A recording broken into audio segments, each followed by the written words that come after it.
General Marcus Hale had exactly one objection when Captain Lena Ortiz's name came up for the mission, and he made sure everyone in that briefing room heard it. "She's not ready for this. Not this mission. Not behind enemy lines, with this little margin for error." The room went quiet. Lena sat at the far end of the table, saying nothing, jaw tight, letting him finish. "I'm not questioning her skill in a simulator," he continued. "I'm questioning whether she's got what it takes when the aircraft goes down somewhere nobody's coming to get her for hours. That's not a hypothetical on this mission. That's the plan." "With respect, sir," her squadron commander said carefully, "she's the best qualified pilot we have for this profile." "On paper," Hale said. "I've seen paper get people killed before." Lena finally spoke, her voice level. "Then let me fly it, General, and you can decide what I'm made of after I land." He looked at her for a long moment. Then he signed off on the mission, reluctantly, and on record, with his objection noted. 11 hours later, her aircraft went dark over hostile territory, and nobody in that command center, including General Hale, knew if she was alive. What happened in those 11 hours is one of the most incredible stories we've ever told on this channel, and if you love true stories about people proving every doubter wrong in the most dramatic way possible, hit subscribe right now, because we post a new story exactly like this one every single week. Captain Lena Ortiz had spent 6 years clawing her way into a career that, more than once, had tried to tell her she didn't belong in it. She'd graduated near the top of her flight class, flown 2 combat deployments without a single incident on her record, and built a reputation among the pilots who actually flew with her as someone whose calm under pressure bordered on unsettling. But reputation built in cockpits rarely traveled as fast as reputation built in rumor, and General Hale's doubts about her weren't unique. They were simply the loudest version of a skepticism she'd encountered her entire career. The mission itself was about as high stakes as combat aviation gets. A small, elite ground team had been cut off deep behind enemy lines, pinned down with no viable extraction route, and command needed a pilot capable of threading a narrow, heavily defended corridor to reach them. A mission profile with almost no margin for navigational or mechanical error, and virtually no rescue options if something went wrong. Lena had trained for exactly this kind of scenario her entire career. She knew the aircraft, knew the terrain models better than anyone else on the roster, and had run the mission simulation successfully more times than any other pilot being considered. None of that had stopped General Hale from standing up in that briefing room and telling the entire command staff he didn't think she was ready. General Marcus Hale wasn't doubting her out of malice. That was, in some strange way, what made it worse. He'd built his entire career on a kind of battlefield instinct that had kept soldiers alive for 3 decades.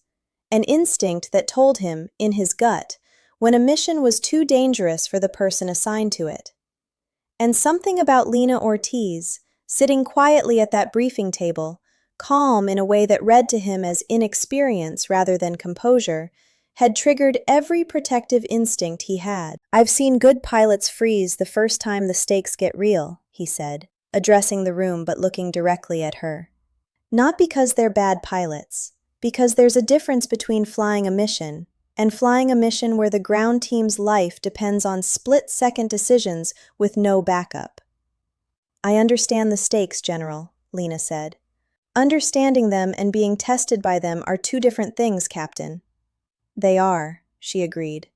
"I'd like the chance to close that gap." Her squadron commander stepped in. "Sir, I've flown with her. She's the most technically sound pilot in this squadron. If we're picking based on skill and preparation, there isn't a stronger candidate." "I'm not questioning her skill," Hale said again, frustration creeping into his voice. "I'm questioning whether skill is enough when everything on the ground goes sideways at once." Lena finally leaned forward. "General, respectfully, you don't actually know that about me. You're guessing, based on a feeling. I'm asking you to let the mission tell you instead." The room went very quiet. Hale studied her for a long moment.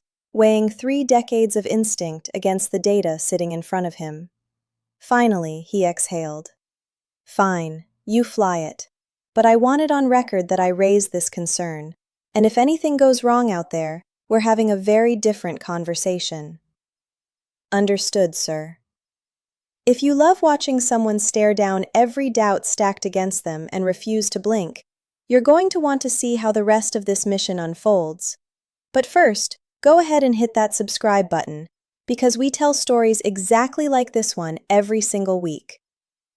The flight in was, by every technical measure, flawless. Lena threaded the narrow corridor exactly as planned, using terrain features to stay below enemy radar coverage for almost the entire approach. She reached the extraction point on schedule, touched down in a clearing barely large enough for her aircraft, and began loading the pinned-down ground team under active fire. That's when things went wrong. A mechanical failure in her secondary radio system, combined with jamming from a nearby enemy position, cut off all communication with command the moment she lifted back off the ground. Worse, small arms fire during the extraction had damaged one of her navigation systems, forcing her to reroute manually through terrain she hadn't planned for, terrain with far heavier enemy presence than the corridor she'd used going in. In the command center, the screen tracking her aircraft's transponder simply went dark. For 11 hours, nobody knew if Lena Ortiz was alive. General Hale didn't leave the command center that entire time. He stood in front of that dark screen, running through every version of the conversation he'd had with her in that briefing room, the weight of his own doubt sitting heavier with every passing hour. If she went down because of that reroute, he finally said quietly to no one in particular, that's on me. I signed off on a mission I said she wasn't ready for. Nobody in the room had an answer for him. Then, just past the 11-hour mark, a signal flickered back onto the tracking screen, faint, moving, but unmistakably alive.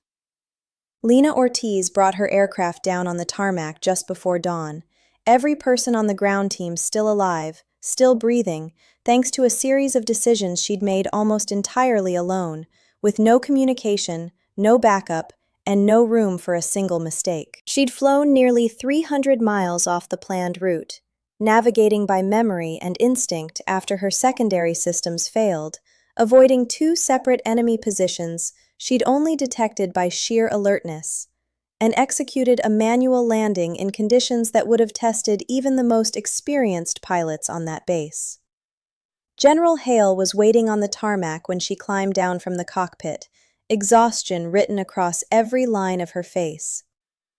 Captain Ortiz. General. For a moment, neither of them said anything else. I was wrong, he finally said. Not about the risk. The risk was real.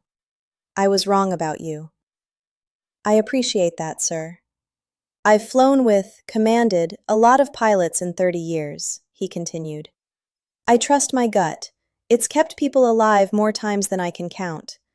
But my gut was reading nerves as inexperience, and it was wrong. What you just did up there wasn't luck. That was a pilot who'd trained for exactly this moment her entire career. I appreciate you saying that, General, but I'd rather you learn something from it than just apologize for it. He looked at her, surprised by the directness. What would you have me learn, Captain? That calm doesn't mean untested, she said. Some of us have just learned not to show the fear. That doesn't mean it isn't there. It means we've trained ourselves to function through it instead of around it. The story of the mission spread through the base within days, not through official channels, but through the kind of quiet, respectful retelling that happens when everyone involved understands exactly how close it came to going differently. General Hale didn't try to minimize his role in doubting her. When his own superiors asked him about the mission afterward, he told the story honestly, including the part where he'd stood in that briefing room and said, on record, that she wasn't ready. Best mistake I ever made peace with, he admitted. I needed to be wrong about her to understand what I'd been getting wrong about pilots like her for years. In the months that followed, something shifted in how Hale approached mission assignments. He stopped relying purely on instinct when evaluating unfamiliar pilots and started asking harder questions about actual preparation and performance instead of gut feelings shaped by decades of a very particular kind of battlefield experience. Lena Ortiz went on to fly 2 more high-risk extraction missions over the following year, both times successfully, both times with General Hale's full confidence behind her from the very first briefing. When a younger female pilot joined the squadron 8 months later and faced a similar wave of quiet skepticism from officers who didn't know her yet, Hale was the one who stood up in the briefing room and told the room exactly what he'd learned the hard way. "Let the mission tell you what she's made of," he said. "That's what I should have done the first time."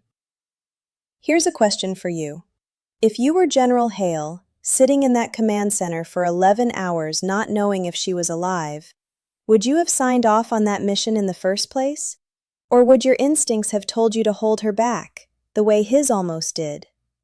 Tell me your honest answer in the comments below. I want to know whether you trust instinct or evidence more when the stakes are this high. If this story kept you on the edge of your seat the way it did while I was writing it, do me a favor and hit that subscribe button, because we post a brand new story just like this one every single week. Stories about people who prove every doubter wrong when it matters most. Tap the notification bell too, so you never miss the next one. Thanks for watching all the way through. I'll see you in the next story.